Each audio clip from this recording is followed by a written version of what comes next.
Baik, di sini saya akan menjelaskan tentang awal munculnya pemikiran filsafat, yang mana muncul dari rasa takjub terhadap keindahan alam, terutama yang dialami bangsa Yunani kuno. Ketakjuban mereka itu menimbulkan pertanyaan-pertanyaan mendalam tentang rahasia alam semesta. Menurut Berling dalam tafsirnya, yaitu dan Plato, filsafat itu bermula dari keheranan. Namun tidak semua pertanyaan bisa menimbulkan filsafat. Contohnya seperti apa sih warna awan ketika siang hari? Itu kan merupakan pertanyaan yang bukan merupakan pertanyaan filsafat, tetapi bisa juga melewati riset. Nah, seperti apa sih pertanyaan-pertanyaan yang merupakan pertanyaan filsafat? Contohnya aja pertanyaan mendasar, yaitu seperti apa bahan dasar alam semesta. Nah, pertanyaan-pertanyaan seperti inilah yang mendorong munculnya filsafat. Nah, setelah itu ada juga manusia itu berusaha keras dan bersungguh-sungguh untuk mencari kebenaran, yang mana kebenaran ini akhirnya memperoleh atau proses mencari kebenaran itu melalui berbagai tahap. Nah, tahap pertama manusia berspekulasi dengan pemikirannya tentang semua hal. Tahap kedua ada berbagi spekulasi disaring menjadi beberapa sebuah pikiran. Nah, yang dapat diandalkan. Tahap ketiga juga ada buah pikiran tadi menjadi titik awal dalam mencari kebenaran, atau bisa disebut seperti penjelajahan atau mengetahui yang didasari kebenaran. Kemudian berkembang sebagai ilmu pengetahuan seperti matematika, fisika, hukum, politik, dan lain-lainnya. Secara historis juga hal-hal yang mendorong timbulnya filsafat ini sebagaimana dijelaskan oleh Muhatta dalam buku Alam Pikiran Yunani. Ada dua hal, pertama yaitu dongeng dan tahayul, yang mana dimiliki suatu masyarakat atau suatu bangsa. Di antara masyarakat tersebut ada saja orang-orang yang tidak percaya begitu, kemudian kritis dan ingin mengetahui kebenaran dongeng tersebut, lalu disitulah munculnya filsafat. Di sini Mungkin saya menjelaskan tentang subtema 1.3, yaitu manusia selalu muncul rasa penasaran. Rasa penasaran inilah yang menjadi membedakan manusia dengan makhluk hidup lainnya. Manusia selalu menunjukkan rasa keingintahuan yang lebih besar. Bahkan sejak lahir pun manusia selalu mempertanyakan tentang hal-hal sekitar kita. Manusia itu mengamati, mendalami, dan mencoba memahami tentang apa yang di sekitar kita yang belum kita ketahui. Dalam konteks filsafat, rasa penasaran inilah yang menjadi munculnya pemikiran mendalam tentang arti kehidupan itu, seperti mengapa aku ada, siapa aku, mengapa aku lahir, dan mengapa aku hidup di dunia ini. Pertanyaan-pertanyaan seperti itu memunculkan rasa penasaran manusia dan keingintahuan manusia yang jauh lebih besar daripada hanya sekedar mengapa langit berwarna biru dan awan berwarna putih. Namun, justru dari pertanyaan-pertanyaan itulah terlihat bahwa rasa penasaran muncul merupakan bagian kodrat dari diri manusia itu sendiri. Manusia belajar, menjelajah, dan menciptakan. Dan dalam sejarah peradaban, manusia dari rasa penasaran ini muncul dan bisa menciptakan ilmu pengetahuan, teknologi, dan juga kebijaksanaan.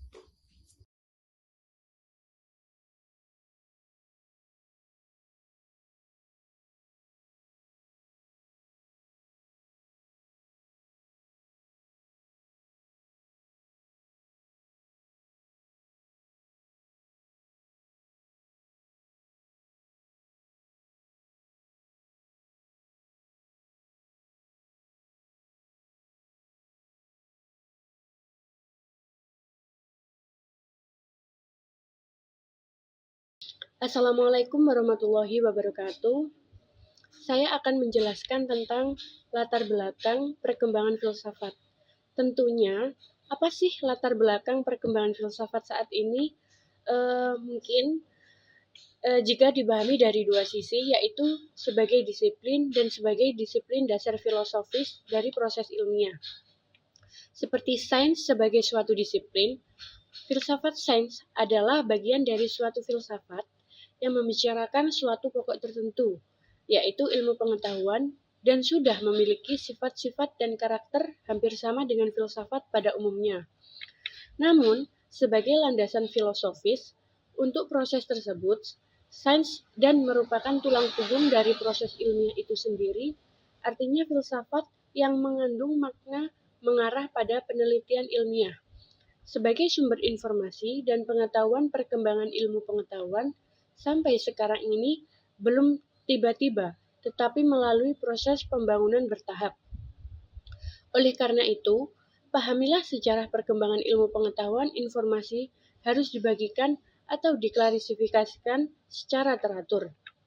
Setiap periode sejarah perkembangan ilmu pengetahuan memiliki ciri-ciri tertentu. Tentunya, sejarah perkembangan filsafat saat ini dibagi menjadi banyak periode utama yang mencerminkan evaluasi. Tentunya evaluasi ini pemikiran manusia dari zaman kuno hingga modern. Yang pertama adalah zaman Yunani kuno, di mana filsafat Yunani kuno itu dibagi menjadi dua. Yang pertama filsafat Yunani kuno pra-Sokrates, sekitar 600 sampai 500. Perkembangan filsafat ini pada zaman Yunani kuno dimulai sekitar abad ke-6 sampai muncul pemikiran yang mempersoalkan tentang alam. Dari mana terjadinya alam? Apa dasar utama atau asas alam ini? Pemikiran-pemikiran ini terkenal dengan sebutan filsuf alam. Pemikiran-pemikiran ini tidak percaya begitu saja tentang legenda, cerita nenek moyang, ataupun mitos sejenisnya. Karena kekritisan dan pemikiran tersebut bisa dikatakan filsafat Yunani merupakan tongkat pangkal munculnya filsafat. Mungkin selanjutnya yang kedua adalah filsafat klasik masa Socrates atau Plato dan bisa disebut juga dengan Aristoteles. Di mana filsafat ini pada masa ini karena filsafat yang dibangunnya mampu menguasai sistem pengetahuan alam, pikiran barat sampai kira-kira selama 2000 tahunan. Para filsuf klasik muncul berusaha untuk membangkitkan kembali kepercayaan masyarakat terhadap ilmu pengetahuan yang waktu itu mengalami pendekalan dan melemahnya tanggung jawab manusia karena pengaruh negatif dan para filsuf aliran sofisme. Baik, selanjutnya adalah pembagian dari filsafat tersebut. Yang kedua adalah filsafat abad pertengahan, di mana filsafat ini disebut filsafat skolastik yang berkembang pada abad pertengahan tahun 476 sampai 1492. Sering disebut sebagai abad gelap karena dipengaruhi oleh pandangan sejarah gereja. Filsafat pada abad pertengahan merupakan suatu pola pemikiran yang sangat berbeda dibandingkan dengan pola pemikiran pada dunia kuno. Filsafat abad pertengahan mencerminkan sebuah era baru yang muncul di tengah-tengah kelompok bangsa yang baru, yaitu bangsa Eropa Barat. Filsafat yang muncul di masa ini dikenal dengan sebuah skolastik. Istilah skolastik digunakan karena pada masa itu ilmu pengetahuan dikembangkan melalui sekolah-sekolah dan sangat terkait dengan kegiatan pengajaran yang ada di sana. Tentunya skolastik ini pertama kali muncul di Biara Tua di bagian selatan. Assalamualaikum warahmatullahi wabarakatuh. Perkenalkan, nama saya Ines Nuraisah Maulina dari Prodi Komunikasi dan Penyiaran Islam dengan NIM 23210300147. Baik, di sini saya akan melanjutkan materi selanjutnya, yakni filsafat modern. Filsafat modern adalah era revolusi cara manusia yang memandang dunia dan dirinya sendiri dengan menekankan kebebasan berpikir, nalar, dan metode ilmiah. Era ini membuka jalan bagi kemajuan intelektual, ilmiah, dan sosial yang masih kita rasakan manfaatnya hingga hari ini. Filsafat modern tidak hanya penting dalam sejarah pemikiran, tetapi juga menjadi pondasi di dunia yang menjunjung tinggi kebebasan, rasionalitas, dan kemanusiaan. Salah satu ciri utama filsafat modern adalah lahirnya dua aliran besar, yakni rasionalisme dan empirisme. Rasionalisme yang dipelopori oleh Rene Descartes menekankan bahwa pengetahuan sejati hanya bisa diperoleh melalui akal budi. Descartes terkenal dengan ucapan yang seperti ini, cogito ergo sum, aku berpikir maka aku ada, yang mencerminkan keyakinannya bahwa pemikiran adalah dasar dari eksistensi. Sebaliknya, aliran empirisme yang dipelopori oleh Francis Bacon dan dikembangkan oleh John Locke dan David Hume meyakini bahwa semua pengetahuan berasal dari pengalaman indrawi. Kedua aliran ini menjadi dasar perdebatan panjang tentang asal-usul pengetahuan manusia. Filsafat modern juga menandai pergeseran dari pemikiran teosentris berpusat pada Tuhan ke pemikiran antroposentris berpusat pada manusia. Terlihat dari para filsuf modern terhadap individu, kebebasan berpikir dan hak-hak manusia. Pemikiran ini menjadi fondasi bagi munculnya pergerakan pencerahan, enlightenment, revolusi ilmiah, bahkan sistem politik demokratis yang terkenal sampai saat ini. Kemudian di sini saya akan melanjutkan materi selanjutnya, yakni filsafat pada abad ke-19. Pada abad ke-19 ini menandai babak baru dalam sejarah pemikiran manusia. Jika filsafat modern pada abad 17 sampai 18 fokus pada rasionalitas dan pengetahuan, maka di abad ke-19 ini lebih bersifat reflektif, historis dan kritis terhadap struktur sosial, politik, dan budaya yang ada. Filsafat tidak lagi hanya berbicara tentang kebenaran yang bersifat universal dan abstrak, tetapi juga menyentuh realitas konkret kehidupan manusia, sejarah, dan perjuangan eksistensial. Dengan selain salah satu tokoh paling berpengaruh dalam era ini adalah Georg Wilhelm Franz Hegel, seorang filsuf Jerman yang dikenal melalui konsep dialektika, yakni perkembangan ide melalui tesis, antetesis, dan sintesis. Bagi Hegel, secara sejarah adalah proses rasional menuju kebebasan. Ia memandang realitas sebagai sesuatu yang dinamis dan terus bergerak dan dengan menuju kesempurnaan melalui konflik dan perubahan. Filsafat kontemporer selanjutnya, di sini saya akan melanjutkan pembahasan tentang filsafat kontemporer. Baik, di sini saya menjelaskan materi selanjutnya, yakni filsafat kontemporer. Filsafat kontemporer merupakan fase terbaru dalam sejarah filsafat yang dimulai sejak akhir abad ke-19 hingga saat ini. Era ini ditandai oleh keragaman pendekatan, metode, dan tema. Tidak seperti era sebelumnya, yang mana cenderung mencari kebenaran universal. Filsafat kontemporer justru menawarkan banyak sudut pandang yang pluralistik, kritis, bahkan dekonstruktif terhadap struktur pengetahuan dan nilai-nilai tradisional. Salah satu ciri utama filsafat kontemporer adalah pembagian dua arus besar, yakni filsafat analitik yang berkembang di dunia Anglo-Saxon, Inggris dan Amerika, dan filsafat kontinental yang berkembang di Eropa, daratan, Jerman, dan Prancis. Filsafat analitik lebih menekankan pada logika, bahasa, dan klarifikasi konsep yang dipelopori oleh tokoh-tokoh seperti Bertrand Russell, Ludwig Wittgenstein, dan Willard van Orman Quine. Mereka mencoba menjadikan filsafat seobjektif ilmu eksakta dengan pendekatan yang ketat dan metodologis.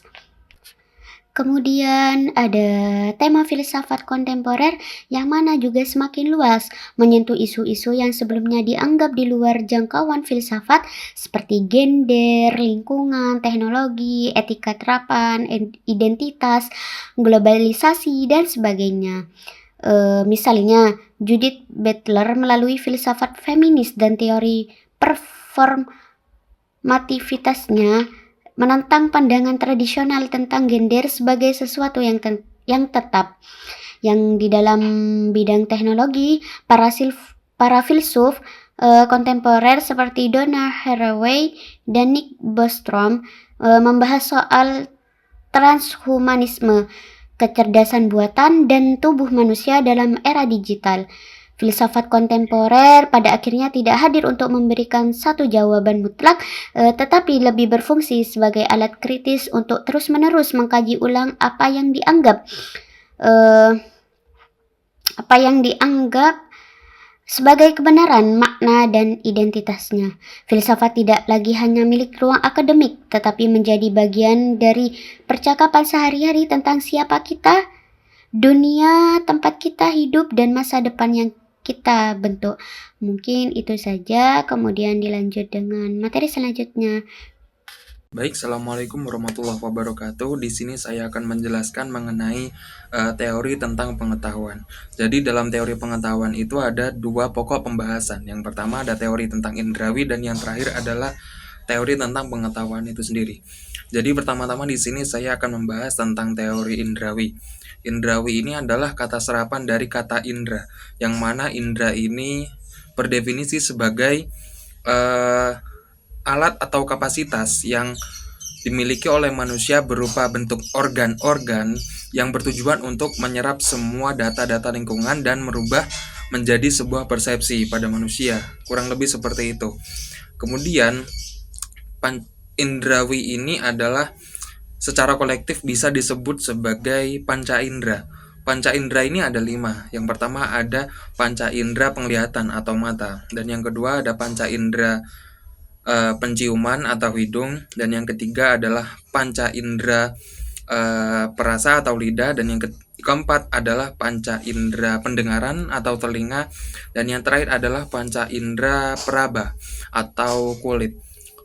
Masing-masing panca indera itu memiliki fungsi yang sama, yakni sebagai menjembatani informasi berdasarkan pada data-data lingkungan itu kemudian dikirimkan ke otak melalui sistem saraf pusat. Dan yang kedua adalah teori tentang pengetahuan.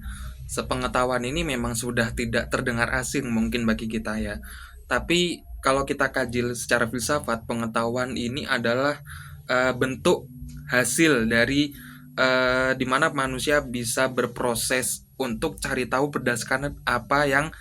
berdasarkan pada alam yang ingin diketahui. Jadi kalau pengetahuan itu sifatnya adalah mendasar bagi manusia, atau bisa disebut sebagai sesuatu hal yang masih bersifat epistem atau masih sifat yang mendasar dan perlu kita telusuri lagi, seperti itu. Epistemologi sendiri ini adalah sebuah cabang filsafat yang membahas tentang bagaimana sesuatu itu muncul, bagaimana asal muasal dari sesuatu tersebut, sehingga kalau kita kaitkan dengan pengetahuan manusia, ini bisa memunculkan sebuah masalah-masalah baru. Permasalahan yang besar dalam epistemologi ini adalah kebanyakan di mana manusia membingungkan atau mempermasalahkan asal muasal hal tersebut. Ini sesuatu dari mana, ini terbuat dari apa. Manusia di situ akan melakukan kontroversi atau kebingungan, ini yang sebenarnya di mana, ini yang benar di mana, seperti itu. Kalau menurut Suparlan di dalam buku Etika Komunikasi dan Filsafat, dalam buku Etika dan Filsafat Komunikasi karya Muhammad Mufid, ini dijelaskan bahwa ada 5 sumber pengetahuan. Yang pertama berdasarkan tradisi masyarakat, yang kedua ada kebiasaan beragama, dan yang ketiga ada panca indera atau pengalaman, dan yang keempat adalah akal pikiran manusia, dan yang terakhir adalah intuisi individual, seperti itu. Bismillahirrahmanirrahim. Kali ini saya akan menjelaskan tentang kebenaran perspektif filsafat, yang dimana perspektif filsafat itu ternyata pikiran itu bekerja berdasarkan informasi yang diterima oleh panca indera. Jadi kalau tidak diterima atau dirasakan oleh panca indera, maka itu seperti kebenaran perspektif filsafat itu tidak akan ada menurut perspektif filsafat, seperti itu. Dan juga eh, ketiadaan informasi. Bila panca indera itu eh, tidak menerima informasi dengan panca indera, maka ketiadaan itu maka informasi akan menimbulkan ketiadaan seperti itu. Dan juga di sini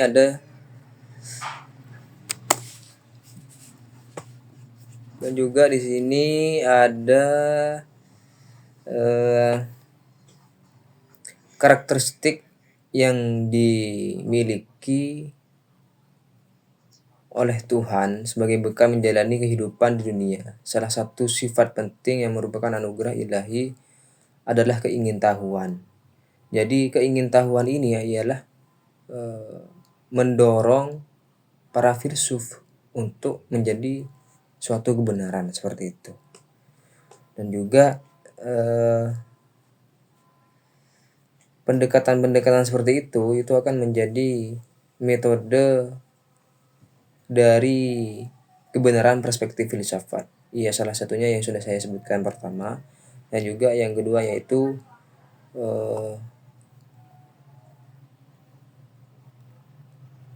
keingintahuan seperti itu. Keingintahuan yang dimana seorang itu atau filsuf itu akan mendorong dirinya untuk mencari kebenaran melalui berbagai metode-metode.